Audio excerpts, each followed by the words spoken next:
Hey, what's up guys? Welcome back to Billy Four Rocks. First of all, sorry it's been so long in putting up a new video.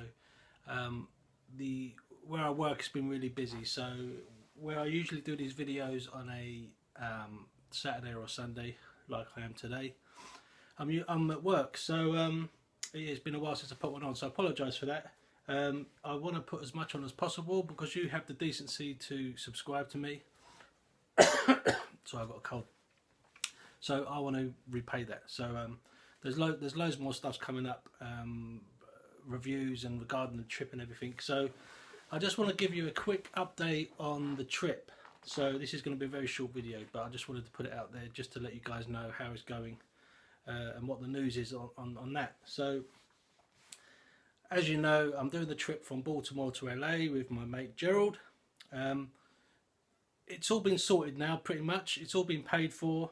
There was a few things that took us by surprise. The first one was the motorcycle insurance. Now, whenever you go away, obviously you get holiday insurance in case you fall ill or you lose your baggage or whatever, which we have to get. But also we have to get insurance for the bike, as you would do over here normally. So we was shopping around and we got some crazy quotes of you know, like £1,000 and £800 and, you know, just ridiculous. And we thought that can't be right. And a lot of the people that my friend phoned up, at least, they was very curt and quite kind of, you know, this is it, this is the quote you're going to get, there's nothing better than this, don't bother shopping around because this is the best you're going to get. So we thought that can't be right. So instead of taking our first offer, we shopped around and we came across a company called Fernet, which is spelled F-E-R-N-E-T. Now they specialise in motorcycle insurance, and they also specialise in overseas visitors bringing their own bikes to insure on the roads over there.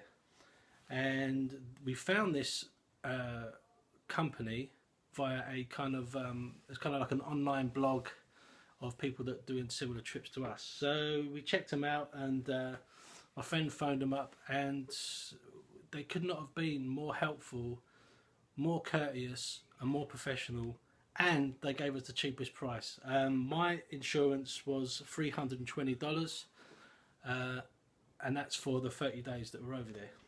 Well, we're going to be there for less than 30 days, but we thought we'd do it from the 29th of September to the 29th of October, just to cover us for everything. So that's done, and they was incredible and very helpful, very considerate. I'm going to leave a link on the bottom of this video. If you want to check them out, please do. If you're thinking about doing a motorcycle trip, I wouldn't go with anybody else other than them. I'm not getting paid to say this, I'm just giving you the good information because I know they're brilliant, so I want to share that with you. So yeah, Fernet Insurance, Becky and Phyllis. If you're going to give them a call, speak to Becky or Phyllis. Brilliant, just, you know, really at the top of their game, and very, like I say, very courteous, professional, answers all your questions. And not only do they insure your bike, they also offer roadside assistance, breakdown recovery for, I think it's $35, which is 20 quid, I guess, thereabouts, which for me, I'd pay 4 times that much, just to get peace of mind. Sorry, just to get peace of mind. If you break down, they cover you for that breakdown recovery to the nearest garage or dealership of your choice, I suppose.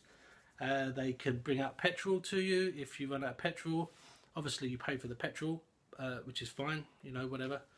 And, you know, just the usual kind of breakdown recovery thing. So yeah, for $35, great. So me and Gerald got one each. So that's that covered. And the other thing that took us by surprise was a form that you need to fill out and send off to the EPA, which is the American Environmental Protection Agency. I think that's what it stands for, EPA. And basically it's a form that you fill out online, and you have to state how long you're coming for, the name of your bike, the VIN number, all the details of the bike, the engine size, the year, and where you're going to import it from, where you're going to import it to, and where you're going to import it back from. So basically it's just for them to know that when you're in the States on your bike, you're not going to sell it or use it for commercial reasons, blah blah blah. So you give them all that information, they look through it, you have to sign it, photocopy it, send it to them as a JPEG with proof of that it's your bike. So I did a what's it called, when the Americans call it a bill of sale, which is basically a purchase invoice, just to show that it's got your name and address on it and how much you where you got it from, where you paid, how much you paid for it. And also, what was the other thing? Purchase invoice. Oh, and proof, your registration document. I think it's V65 document. So you have to send them that as well. So that and that. So those two things took us by surprise, but it's all sorted now. So like I say, just a quick video to let you know what's happening. We're going to be importing the bikes out on the 11th of September down to Portsmouth. They go on the ship and out to Baltimore, and then we follow them a few days later. So that's it. So I've got more stuff coming your way. Hopefully I'm going to try and do a couple of vids. I've got some ideas before we go. The bike's been serviced by the guys in Laguna down in Ashford. £521 for a 20,000 mile service, which I thought every 10,000 miles you have to have a major service for, which I think is okay. And I put it online. There's a Triumph Explorer page on Facebook, and I mentioned how much I paid for it, and everyone was like, well, you paid too much. I know a guy that charges only £145 and he comes out and he does it and blah blah blah. And I said, oh great, you know, it'd be nice if you told me that beforehand, but whatever. So I said, whereabouts is he? And they went, Scotland. So I thought, right, okay, that's handy for you, but I live 800 miles away. I'm in London, so everything's four or five times as much. So I'm happy that they pay less. Good for them. I don't, because I live here, which is fine. I don't mind that. I thought 521 quid was quite reasonable every 10,000 miles. But there you go. So, like I say, more stuff coming soon. More updates on the trip if I get any. The route is still very vague at the moment. We know kind of roughly where we're going, but we're putting in certain pinpoints, like what we want to see, for example, and putting them on the map. And when we do know a rough route, which we probably won't even get one, we're going to just get to Baltimore and just ride for 200 miles, kind of heading south through the Appalachian Mountains. Wherever we end up the first day, we end up. So that's the deal. Alright guys, take it easy, see you soon, ride safe, be good, adios!